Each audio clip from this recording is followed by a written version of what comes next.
What's up everybody, it's Jeff, and today what we're going to be talking about is mouse grips. But before we get into that, be sure to like and subscribe so that you can support the channel and catch all the rest of our awesome content and guides.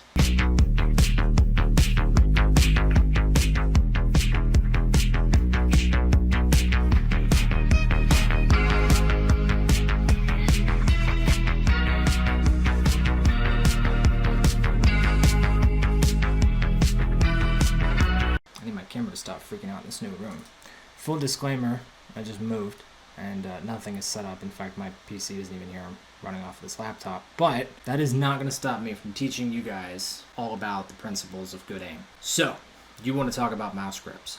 Fingertip, claw, palm, what's really the best answer, right? Who knows? Everybody's got their different opinions, and the truth is that it kind of depends on a lot of other factors, like the game you play, or the type of aimer that you are. But I think one of the most important things that we got to discuss before we can get into grip styles are mouse shapes. There are two different kinds of mice. There are ergonomic mice, and then there are symmetrical mice, right? Now, as an example of a symmetrical mouse, I have my Viper V2 here, pretty symmetrical, right? And you'll notice in this mouse, it's got a really long and low profile, and the symmetricality of the mouse really makes it kind of fingertip oriented, right? You can hold it with your fingertips very easily. It's going to fit very differently in your hand as opposed to an ergonomic mouse. Now, an ergonomic mouse is sighted, and a true ergonomic mouse, like you would find for an office worker, is almost a joystick. It literally looks like something a Lego man would walk around with. So for an ergonomic mouse, it's sighted. It's going to either lean right side or left side. That gives it some kind of outward slope. It's going to be shaped to fit the hand more comfortably, more naturally, and it's going to be generally a bit taller. As an example of an ergonomic mouse here, I have this random Logitech one with 800 million buttons, but if you look at it, you can see it's not flat like the Viper is. Viper is flat, this one is sloped. One side is higher than the other, right? It's got a pretty exaggerated notch to rest your thumb in, and it's got some indentation over here on this side as well for your pinky or your ring finger, depending on how you want to do it. And it's also much taller. You can see here it's a very tall mouse, probably pretty difficult to see, but oh, there we go. Yeah, this one's a good few millimeters taller, right? So it's going to fit more into the palm of your hand there. And what that means is that if you try and fingertip this mouse, which is very heavy, by the way, I think this one is actually one of the ones that has weights in it, but I can't be sure. A better example would be like a Razer Death Adder or a Mamba.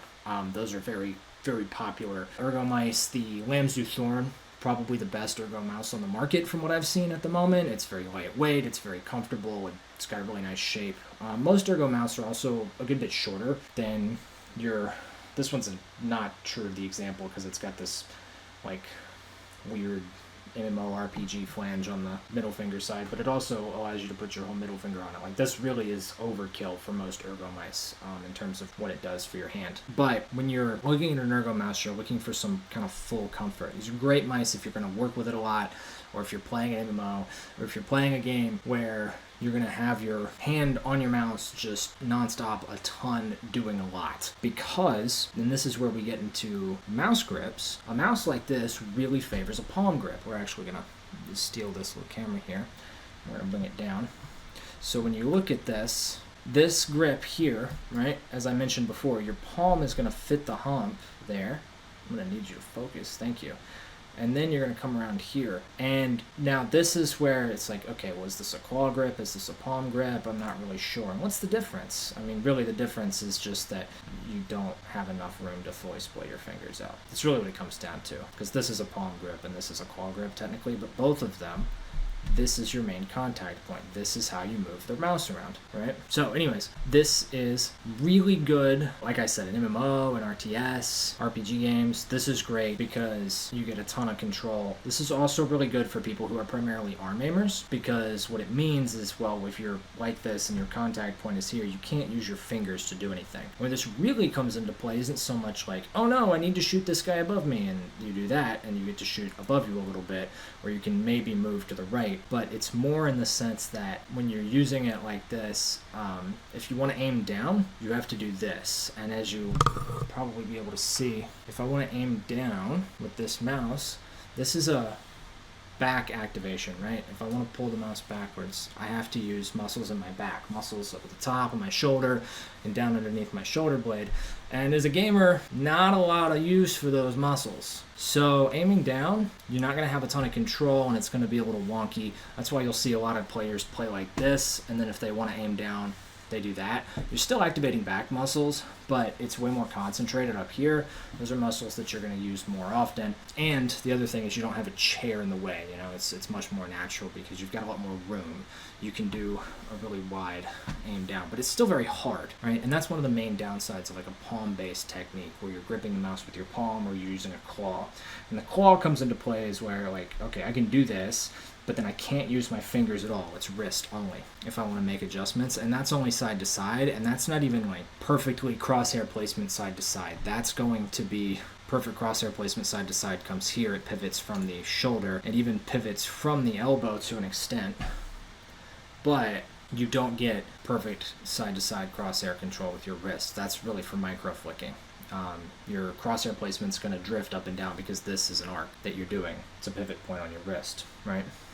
And that's where fingertip gets a really big advantage for a lot of things, because with a fingertip grip on a fingertip mouse, typically you want to favor a symmetrical mouse. You want something really lightweight because you're going to grip it here. If I want to aim down, I just do that, and I'm aiming down. Well, what does this mean? Well, this means I want to play on a higher sense, so that I'm actually, moving my crosshair when I do that. This kind of emotion on a low sense doesn't result in much of anything. However, your side to side, you also get to use fingers for that, and that allows you to maintain really good crosshair placement. Like my mouse is moving perfectly laterally. If I had aim labs installed on this laptop, I would show you. But I can do all this stuff from my wrist. Now, the risk of this is that you'll burn your wrist out, and it's very fatiguing because the muscles in your fingers just aren't very large, and they give you a lot of fine control, but if you have to do this kind of thing a lot, you're going to be in a lot of trouble. This is really, really, really good if you're playing a game where either you're going to be on a high sense naturally, like Overwatch is a nice example, where you're going to have to make a lot of large turns, you're going to be using a lot of your upper body, but then you need to basically play with your hand locked up, your wrist locked, but then you need to make a micro flake down or something, and you've got all that extra movement because there's a lot of verticality in Overwatch, Quake as well, other arena shooters. When you're looking at a game where you've got really narrow lines and a low sensitivity, that's another advantage that you can get. For instance, in CS, if you're wanting to hold really narrow angles and your upward and downward movement can be pretty minimal because you're taking long-range fights, even on a low sense, a fingertip grip can be really nice. And low sense is relative. I mean, you might call it a high sense for a game like CS, and it actually would be way too low for you to even consider playing Overwatch on. But you gain a lot of control in those really fine-tuned moments. The downside is that you're going to struggle to maintain consistency when you're making larger movements with your arm. So when you're utilizing all of these muscles, keeping this locked and keeping your hand locked so that none of these muscles are moving is really fatiguing. It's kind of like, imagine your hand is holding a plank for the entire duration of your Valorant game on the mouse with your wrist.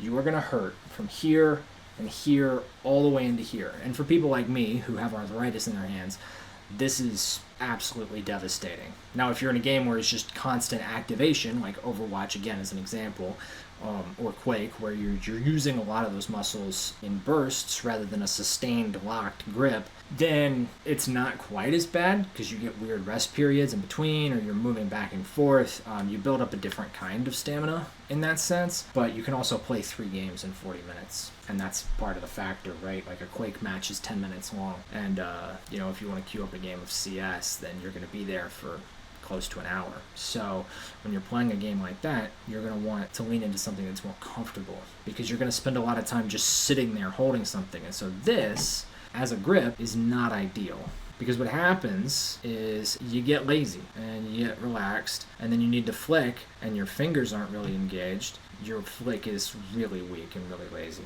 Now, if you've got a more comfortable ergonomic mouse, fits into your hand better, sure, you don't have as much control, but you can develop all kinds of control and really lower your sense so that you can use that lower sensitivity with a lot more precision, and use your arm muscles, your larger upper arm muscles and your shoulder muscles with a lot more precision. And as long as you're generally holding the lower angle, you're going to be fine, because aiming up like this is very easy. You activate a lot of muscles that are very easy to activate to aim up. Your tricep here, that's what activates to extend your arm to push your crosshair up and give you more verticality on it, right, and allow you to aim up. And that's very easy to activate. It's very easy to do that for everybody. So when you're using a palm grip like that, aiming up is always going to be easier. Just a nice tip. So you can hold the lower angles and adjust faster to the higher ones. Aiming high, you want to get your arm way out on your mouse pad. If you're aiming high, you want to be way up there so that you can pull it back. And if you're doing that, it's worth practicing in certain aim trainers downward travel. This is something not nearly enough people do, but we'll get at it in a future video. That way we're not wasting all of our time here. So, in answer to the question, what mouse grip should I use? The first thing that I would say is examine your mouse. And then the second thing I would say is examine the game that you're going to play. If you're an Overwatch player, think about it. What kind of aim are you going to be doing the most? What kind of movements do you need? I would really like an ergo mouse when playing Soldier 76. However, if I'm going to be playing Genji, a mouse like this is going to be what I would prefer. That said, I just like to aim with my fingers. I like to aim in a fingertip style, even though it's more fatiguing for me, even though it's more painful.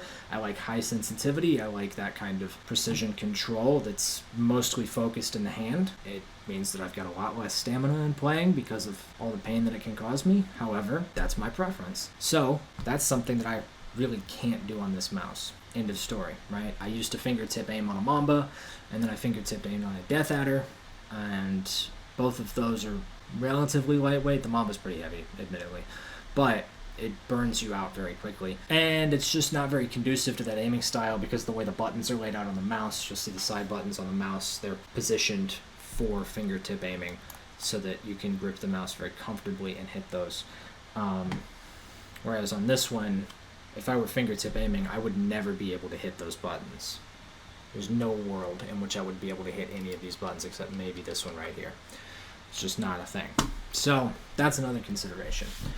So find out what your preference is, and then go out there and look for a mouse that enables you to do what you want. And we can get into how you're going to use all of that as we continue through our videos, because when we go through the aim training videos of this course, we'll be talking about whether you're on a higher sensitivity or a lower sensitivity and how that's going to impact the various muscle groups in your arm and your hand in terms of what you're going to do to aim at your targets, and that way you're not burning any of them out and utilizing all of them correctly. Because there's a lot of people, and myself included, I remember from gymnastics, I stopped using my back muscles and started using only my shoulder muscles, and by the time I was 17, I was in the hospital. My back was so weak that I had to go to physical therapy for 3 months. You know, you can make up for deficiencies in other areas, but it will almost always lead to some kind of major negative catastrophe later on. What we're going to do is we're going to teach you how to utilize everything properly, and whether you're a higher sensitivity or a lower sensitivity player, whether we are fingertip aiming or palm aiming, as the case may be. And when it comes to your mouse style and your mouse grip, do what's comfortable for your mouse and find a mouse that is comfortable for the grip style you prefer. My recommendation would be to go down to a local computer store, Best Buy, Micro Center, whatever. Just test out shapes. Once you find an idea of like, oh, well, this shape feels really good, or this shape feels really nice for that, then you can go on and maybe do some research or buy the first one you see that you like. I don't know what kind of shopper you are. One thing that we're working to do on this channel is have some videos where we reviewed mice, and that should give you some insight into what you should buy. Thank you guys for watching, and I will see you all next time.